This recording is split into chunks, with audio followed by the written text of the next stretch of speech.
Fácil, fácil, fácil. É uma música dos Cazuza que fala de como o nosso eu, que é astro, agradece a festa, relax e o Rolex. Encaixa perfeitamente na ideologia da era moderna, na qual, na nossa sociedade, se defende o prazer consumista, ao contrário das ideias humanistas da era anterior, que defendia que o progresso e a ciência deviam estar ao serviço do homem. Nesta nova era, só se pensa no eu e no prazer imediato, escusando-se a pensar sobre o futuro. E quem é que, vivendo numa sociedade como esta, que tanto nos influencia de muitas maneiras, quer viver uma vida difícil e cujo esforço só terá recompensa no futuro? Embora nós pudéssemos estudar sobre isto em muitas passagens, hoje pediram-me para estudar este assunto no Sermão do Monte, que é do mais perscrutador que há e que nos desarma diante de Deus daquele que conhece os corações.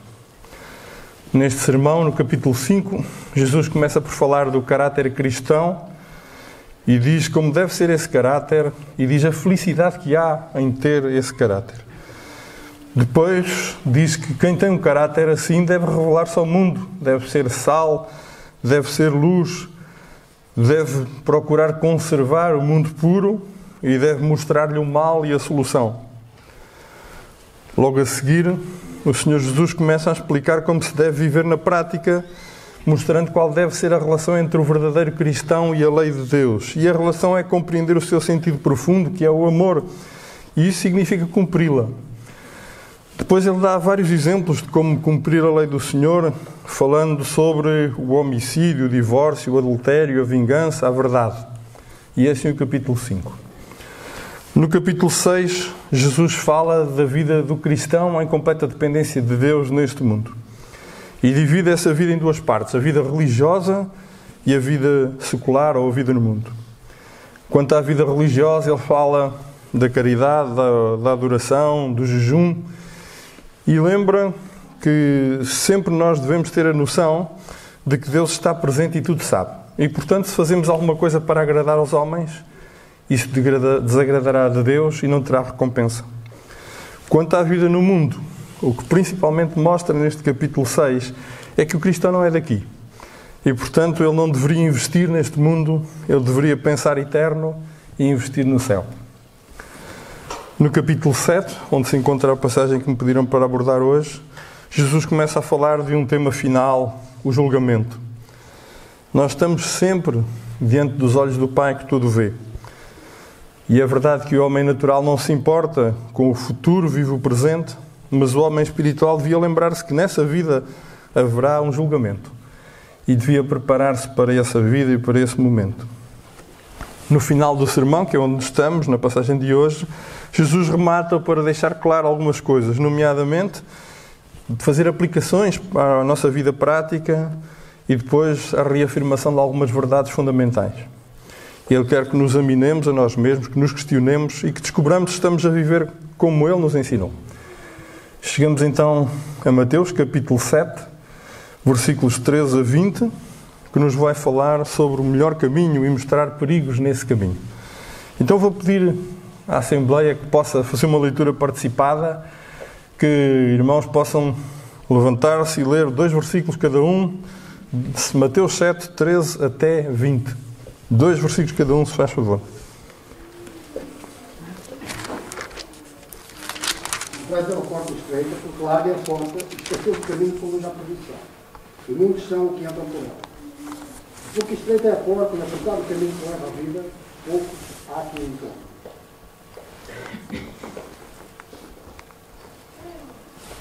Calculai-vos os falsos profetas, vêm até vós, sentados disfarçados em ovelhas, mas por dentro são lobos e roubadores. Pelos seus frutos conhecereis, colhem porventura uvas de espinheiros ou figos de cedrões?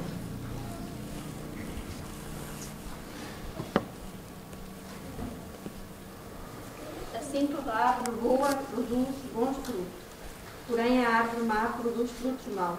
Uma árvore boa não pode dar frutos maus, nem uma árvore má dar frutos bons. toda a árvore não produz bom fruto, é cortada e lançada ao fogo.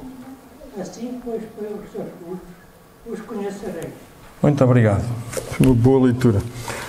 Então nós vamos começar por meditar nos diferentes pontos deste texto, e o primeiro é o desafio de Jesus, no versículo 13. Entrai pela porta estreita, larga é a porta, espaçoso é o caminho que conduz à perdição, e são muitos os que entram por ela. Na passagem paralela destas, em Lucas 13, 24, o texto diz: esforçai-vos para entrar pela porta estreita.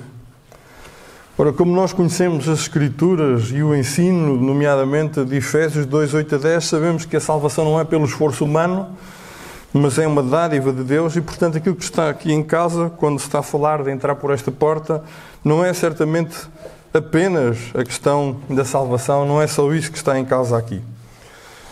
O ideal tem a ver com o Sermão do Monte. O Sermão do Monte lança-nos um padrão exigente, elevado, e portanto o Senhor fala naturalmente de nos esforçarmos para que estejamos preparados para percorrer este caminho, que é estreito, com todas as suas implicações. Se olharmos em Jeremias 21:8, fala-nos de dois caminhos: o caminho da vida e o caminho da morte. Portanto, não é apenas uma opção pontual, inicial, de aceitar ou recusar. Trata-se de uma opção para a vida do dia-a-dia, um caminhar de todos os dias. Conforme também 1 Coríntios 1:18, quando fala que há os que estão perecendo e há os que estão sendo salvos. Portanto, Jesus está interessado em que reflitamos sobre o que estamos dispostos a fazer para viver para Ele. E mostra uma característica fundamental desta vida que Ele deseja para nós. Esta vida é estreita, é apertada, não tem margem para muitas manobras. É possível que alguns apresentem o Evangelho como uma nova aventura, uma estrada larga de curta exigência, mas o Evangelho de Jesus não é esse, é absolutamente honesto. E desde o princípio nos é dito que se quisermos caminhar, há ali coisas que teremos de deixar, porque para passar neste caminho estreito nem tudo é possível.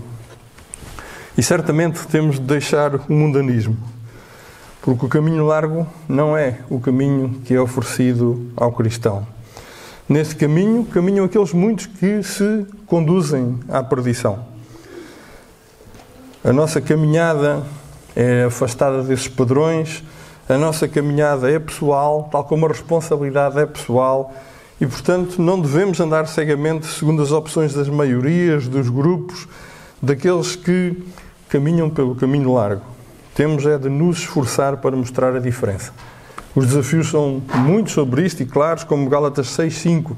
E, portanto, este primeiro ponto diz-nos basicamente que somos chamados a entrar pela porta estreita para um padrão elevado de vida, que começa na porta, mas que segue assim todo o caminho, todo ele é estreito, sem muita margem para manobras. O segundo ponto, versículo 14, é a razão para o desafio. Porque estreita é a porta e apertado é o caminho que conduz à vida, e são poucos os que acertam com ela. Não é de facto da vontade de Deus estes poucos, não é pela vontade de Deus que deseja que poucos se salvem, antes pelo contrário. 2 de Pedro 3:9 diz que não, que Ele deseja que muitos se salvem. O que é facto é que são poucos os homens que estão dispostos a renunciar ao seu eu, humildemente dirigirem-se a Deus e viver como Ele quer, com as regras que Ele nos apresenta. Antes, os homens preferem ser senhores da sua própria vida.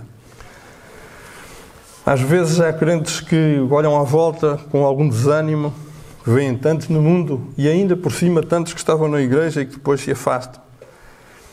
A explicação está no orgulho, que é suficiente para isso.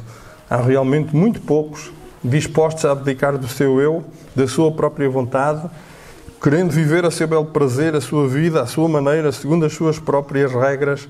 E são poucos. Poucos aqueles que acertam com esta porta que conduz à vida e continuam, persistem por ela de uma forma invariável e fiel.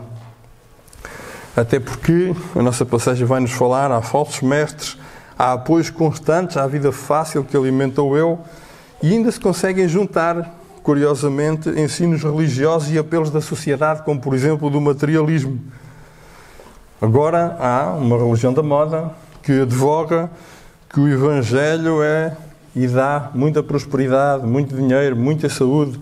E este é o ideal materialista, nunca foi o ideal do Senhor Jesus Cristo. Este é o ideal do culto da carne deste século, que domina o homem, que o leva a alimentar a carne com tudo o que ela quer, sejam prazeres, preguiça, depravações, enfim, a doutrina da porta larga e do caminho largo.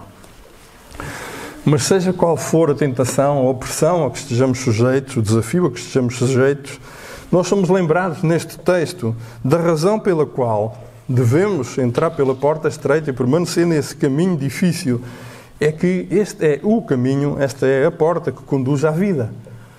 É o que este versículo nos diz. Por isso não desanimemos. Neste estreito caminho podem existir provações, mas este caminho conduz à vida e nele connosco vai o Senhor. Não posso é deixar de chamar a atenção de aqueles que possam viver no meio dos crentes sem ter entrado pela porta estreita e dizer-lhes que a muitos ele poderá dizer, ou alguns irá dizer, que eles clamarão Senhor, Senhor, mas ele dirá nunca vos conheci. Não poderão entrar no reino dos céus. E, portanto, a questão é, cada um, por muito que conviva com aqueles que entraram pela porta estreita, precisa de entrar por ela, precisa de aceitar o Senhor Jesus Cristo como Salvador. Portanto, a razão do desafio é que pode haver muitos apelos ao culto mundano, do prazer do eu, mas ao contrário, o caminho estreito é difícil. No entanto, nunca nos esqueçamos que ele é o que leva à vida eterna. O terceiro ponto, no versículo 15, é o perigo do engano. Jesus vai alertar-nos. Acautelai-vos dos falsos profetas que vos apresentam disfarçados de ovelhas, mas por dentro são lobos devoradores ou roubadores. Depois de ele falar do perigo do caminho largo, começa a alertar-nos que há alguns que podem levar as pessoas para esse caminho se lhes derem ouvidos. Podíamos perguntar, então, mas quem são hoje os falsos profetas? A que é que devemos estar atentos? Há quem interprete isto no sentido daqueles que realmente anunciam, realmente ensinam falsamente, e até há quem aponte até religiões católicas e outras por levarem as pessoas a andar fora do caminho estreito. Outros preocupam-se peço desculpa, esqueci-me de tirar a máscara. Isto vai ficando difícil de respirar. Outros preocupam-se em clarificar que este texto está mais interessado naqueles que é preciso desmascarar, naqueles que estão dentro do ambiente da igreja, naqueles que são hipócritas e inconsistentes no meio dos crentes. E é difícil detectá-los porque muitas vezes eles até nem falam de graves erros. O problema está mais na sua vida, na forma como vivem. Não sei exatamente qual a melhor interpretação, mas é mais prudente estarmos atentos a ambas as coisas. Preocupar-nos com o falso ensino e preocupar-nos com a hipocrisia de vida. Porque nenhuma das duas sozinha, das duas abordagens, abrange todo este ensino do Senhor Jesus. Se fosse só uma heresia, a Igreja detectá-la com facilidade. E isto não envolveria disfarce ou subtileza, como o Senhor Jesus diz. Também, se fosse uma conduta particularmente grave e ultrajante, também não passaria despercebida. O que é facto é que os falsos mestres falam das coisas de Deus, muitas vezes parece-nos bem, e por isso é a dificuldade em perceber o ensino errado.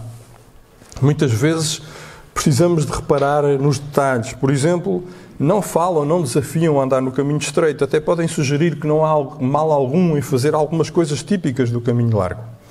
Parece que está tudo bem, mas o ensino falso erra mais por aquilo que não diz do que por aquilo que diz. E por isso é que é difícil de detectar. Também nunca ensinam contra o que é largo. E isto é bem aceito pelos liberais na Igreja. E há de facto muitas pessoas na Igreja para quem é realmente simpático viver num caminho que não exija grandes apertos, que não seja muito constrangedor. E isto é esquecermos do escândalo da cruz e das opções de vida do Senhor Jesus. E quando assim é, e esperamos uma vida completamente distinta desta, somos alvos fáceis. Para compreender este tipo de ensino, talvez seja útil voltarmos ao Velho Testamento, como Pedro sugere em 2 de Pedro 2:1. E por isso eu desafiava dois irmãos a procurarem Jeremias, um deles o capítulo 6 e o versículo 14, e outro irmão o capítulo 5 e o versículo 31. Jeremias 5, 31 e 6, 14. Quem encontrar pode ler alto para ouvirmos, se faz favor.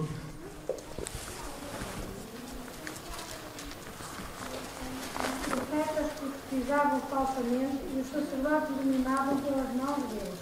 E o meu povo assim o deseja, mas que fareis ao fim disto? E a seguir, 6, 14.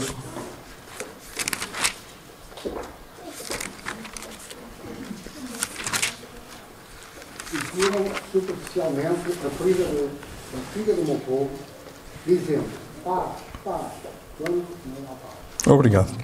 Então, o que estes versículos nos dizem é que o ensino deles é, sobretudo, fazer crer que vai tudo bem. Nunca abalando as pessoas, nunca contestando aqueles que precisam de ser alertados. E o povo gosta disto, não é?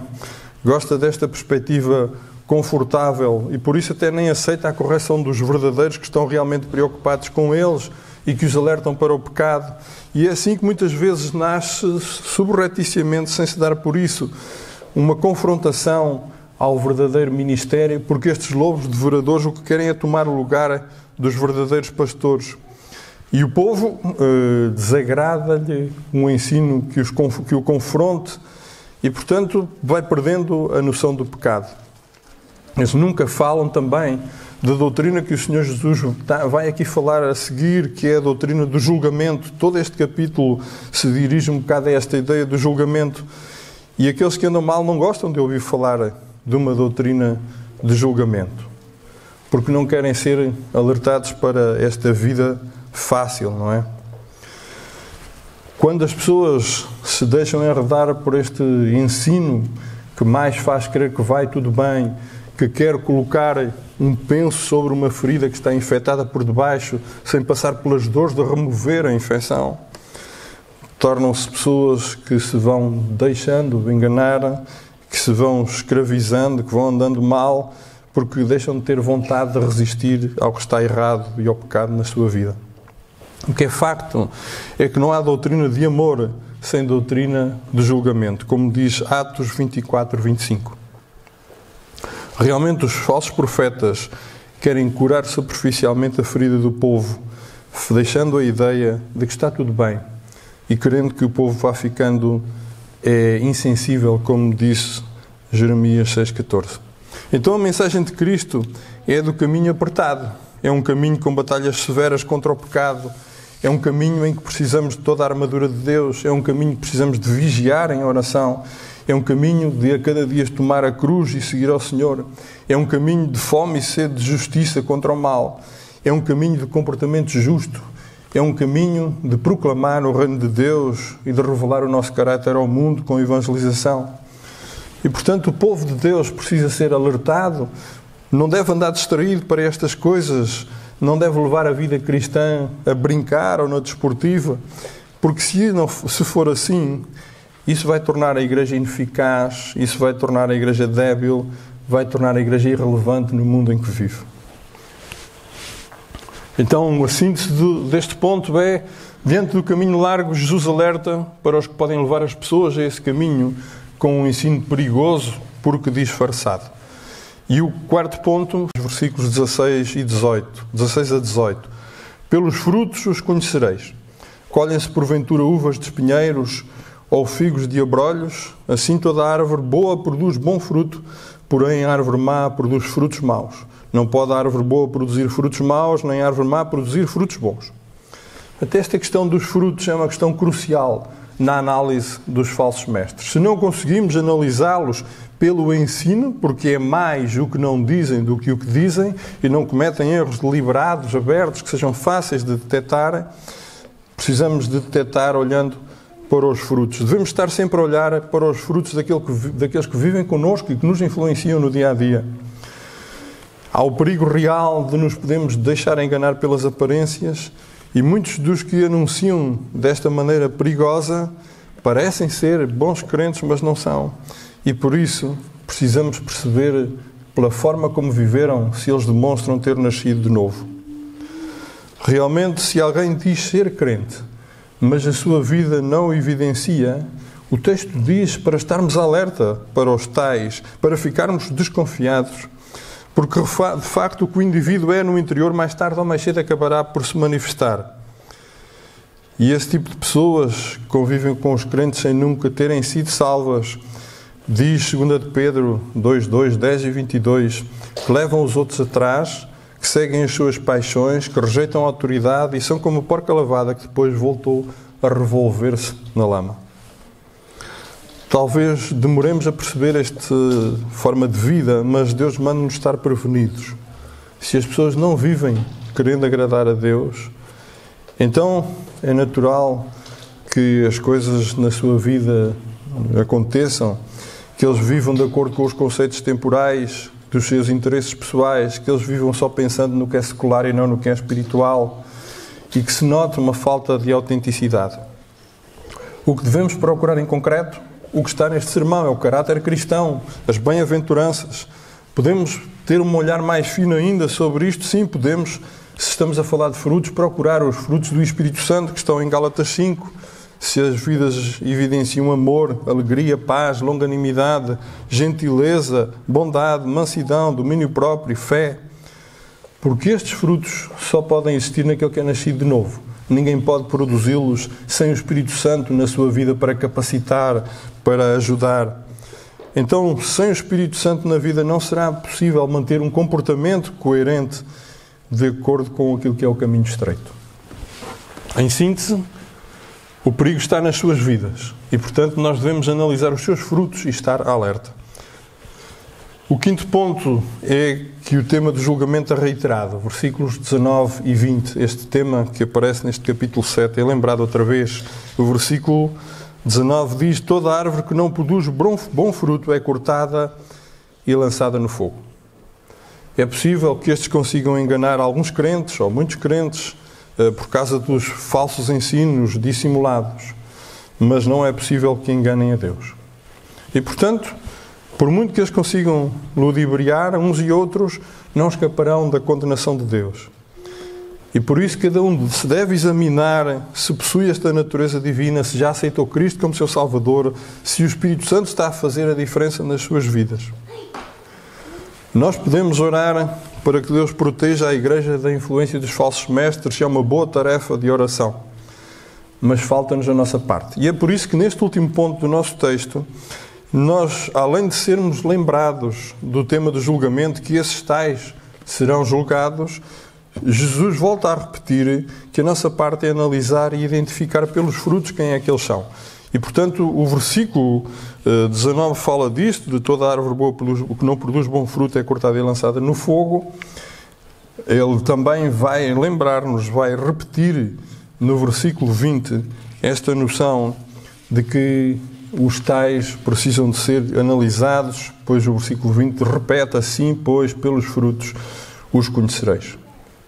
Falsos mestres existem ainda que não nos agradam, mas a verdade é que nos compete examinar a sua vida e se ela revelar frutos que são o contrário dos frutos do Espírito, se o seu ensino não conduz com a sua vida, se eles são compatíveis e até vivem procurando o caminho largo, se não nos alertam para ele e se vivem sem esta autenticidade cristã que o Sermão do Monte nos ensina, então há vigilância a fazer e eles irão certamente ser lançados no fogo. Este é o nosso texto. E em revisão, lembramos só o conteúdo do quinto ponto, é que os tais serão destruídos, e nos relembra outra vez a necessidade de vigiar. Então, os diferentes pontos que o texto nos deixa são: o primeiro é o desafio do Senhor Jesus. Entrai pela porta estreita. É-nos pedido um padrão elevado de vida no Sermão do Monte.